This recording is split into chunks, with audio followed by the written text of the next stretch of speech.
Mike, moving on to the story about Birmingham West Police taking 13.5 hours to respond to priority calls. Could you just clarify for us what a priority call is? Because I would hope if I was in Birmingham and I phoned up saying there's a man with a gun to my head, it would take a bit less time than 13.5 hours. But these are still extremely serious events, aren't they? Yeah, absolutely. So you're in the police, you have I calls, emergency calls. So when you ring 999, there is a gun to my head. The police are generally quite good at getting there within minutes. This is the next category down where you say, I've got home and my house has been burgled. So the burglar's long gone, but something needs to be done.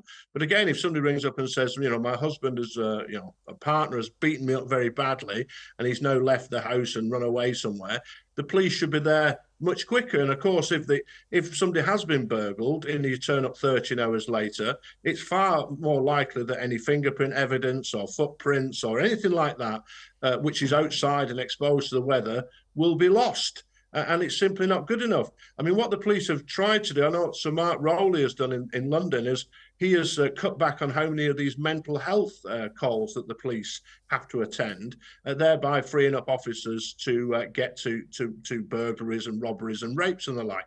And perhaps the West Midlands Police need to sort this out and do the same, because they are failing in many areas, the West Midlands Police, and they need to get a grip. Why is this happening? I mean, you know what the police will say. Oh, well, the reason we're not responding for 13.5 hours. By the way, I like the idea of that. There's someone with a gun to my head. I'm hoping he doesn't pull the trigger for at least 13 hours. Oh, yeah, so I've got to go arrest someone for a Halloween costume that's bad taste. Yeah, that's why that was sort of getting to what the question I was going to ask is, while the police will, of course, say, oh, well, what it is, Tory austerity and we've got, such a staff shortage now. They'll say this in the full knowledge that 25% of all coppers, 1 in 4, never leave the police station and spend half their time doing bureaucratic clerking work and the rest of the time going through social media to find people who might have put nasty words or said racist things on Twitter or X, as it's now called. It's not really to do with a lack of resources, is it? It's to do with using the resources wrongly. Am I right? I would go with that, Kevin. There is some aspects that they got rid of a lot of officers. They recruited 20,000 more, of course, 20,000 inexperienced officers rather than 20,000 experienced officers. They also got rid of about 10,000 support staff who should be doing the clerical work you refer to.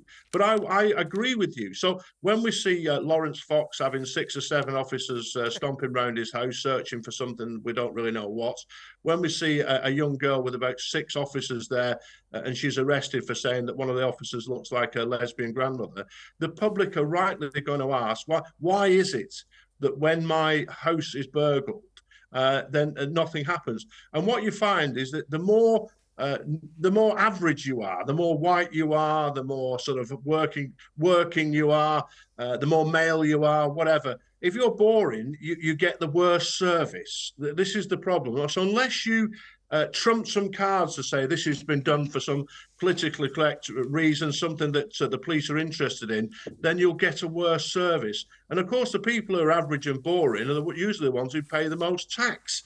But what I found in the police is that it doesn't matter if you're black or white, gay or straight, male or female, all you want is the police to turn out and investigate some crime that's happened to you and do it well. And all the time, the public don't see that happening. This public confidence in the police, which is an all-time low, keeps going down. And it's tragic because there are many, many, many hard-working and brave police officers out there who want to do a good job, but I don't think they're being allowed to do so. Yeah, thank you, Mike, Neville. Never average and never boring.